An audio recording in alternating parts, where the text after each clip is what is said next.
ఆ కోటప్ప కొండకున్న గమ్మత్తు ఏమిటో తెలుసా అండి? ఒక గొల్లభామకి పరమశివుడిచ్చిన వరం.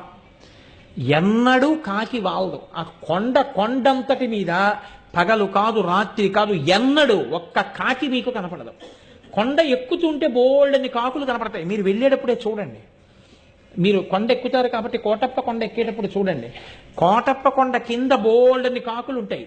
కోటప్ప కొండ ఎక్కడం మొదలెట్టినప్పటి నుంచి చూడండి, ఒక్క కాకి అంటే ఒక్క కాకి మీకు ఆ కొండ మీద వాలదు. ఎక్కడ ఓ చెట్టు మీద రాతి మీద వాలదు.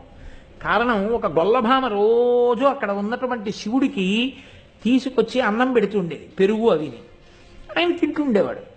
నువ్వు ఊళ్ళోకి రా అంటుండేది ఆవిడ. అంటే ఆయన నవ్వేసి ఉడుకునేవాడు. దక్షిణామూర్తి, ఆయన నిశ్శబ్దంగా ఉండేవారు.